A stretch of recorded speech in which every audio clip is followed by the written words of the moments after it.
The dark night was never yours. Somebody said, "Dark night of the soul," and the room nodded like it had just heard a secret password. Candles got lit, voices got lowered, and the phrase started selling meaning. But the poetry collapses the moment it is examined. Why night at all? Night implies absence of light. Absence implies something was lost. Loss implies something real could leave. If the soul were real, whole, and created by God, it would not operate on a circadian rhythm. Truth does not dim at sunset. Reality does not clock out at dusk. So what is actually happening? Dark is not a condition of the soul. Dark is a condition of perception. Darkness is not a thing. Darkness is the absence of light. So if something feels dark, what is being described is not corruption of being, but confusion in awareness. Confusion has a texture. It feels like waking up in a familiar neighborhood where every street sign has been removed. The houses are still there, but nothing can be named, and the old map is suddenly blank. The ego calls that blankness dangerous because it cannot predict, and prediction is one of its favorite gods. That is why dark shows up. Not because light left, but because the mind stopped trusting the lamp it built. Now why night?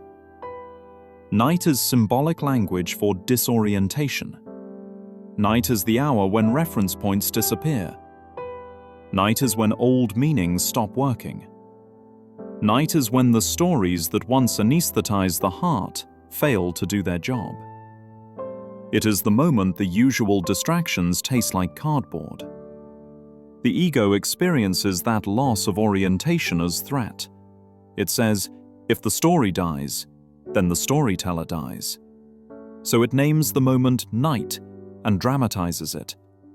It would rather have a mystical crisis than admit the only problem was a false map. Now why of the soul? Because the ego cannot admit the disturbance is itself. If it said, the false self is unraveling, the performance would end. If it said, control is slipping, the controller would be exposed as imaginary. So it projects the discomfort onto something sacred and untouchable and calls it spiritual. It calls it destiny. It calls it initiation. But the soul does not dim. Truth does not have moods. Reality does not flicker based on inner weather. The thing that is wobbling is the costume. The thing that is panicking is the mask. The mask does not want to be called a mask, so it puts a crown on the panic and calls it transformation. Here is a story that tells the truth without incense. Picture a lighthouse on the coast. The beam does not negotiate with the ocean. It does not brighten because somebody is worthy. It does not dim because somebody is confused. It simply shines. Now picture a sailor who forgets the lighthouse exists and starts trusting a handheld lantern. The lantern works for a while. It makes a small circle of visibility. It helps avoid tripping over rocks. Then a quiet confusion happens. The lantern gets mistaken for the lighthouse. Then the lantern gets mistaken for the sun. Not as a dramatic choice, but as a subtle dependency. A tiny, mad idea that says, this little light is all there is. And then the lantern starts failing, because every made thing fails. The wick weakens. The fuel runs low. The glass fogs. The circle of light shrinks. And the mind that mistook the lantern for the sun panics. It says, light is leaving. It says, darkness is coming. It says, something sacred is being threatened. But nothing sacred was ever in danger. Only a mistaken dependency is being exposed. That exposure feels like free fall to the ego, because the ego is built out of supports. Supports like roles. Supports like labels. Supports like, this is who I am, and this is how life works. So when the supports crack, it feels like the floor is disappearing. That is why the ego whispers, "This feels like death." Not because being is ending, but because pretense is ending. The ego wants the moment to be mysterious. It wants special suffering to prove special depth. It wants a storyline where pain becomes a credential. It wants to say, "This is happening to an individual soul," because individuality keeps separation intact. Separation keeps the ego employed. It calls confusion dark.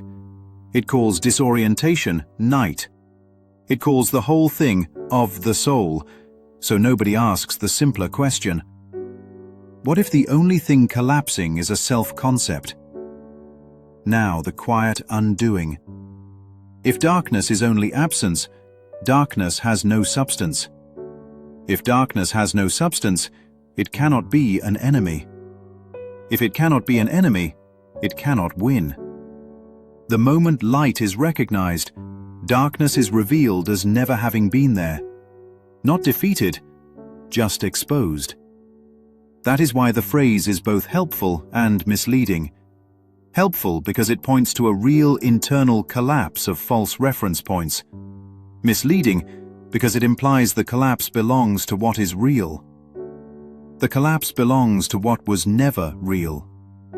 So the dark night is not a night of the soul. It is the end of believing the lantern was the sun. It is the end of believing a map is reality.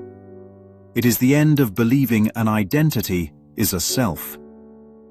The mind expects fireworks and gets silence. The persona expects a badge and gets nothing. Nothing, meaning no thing to cling to.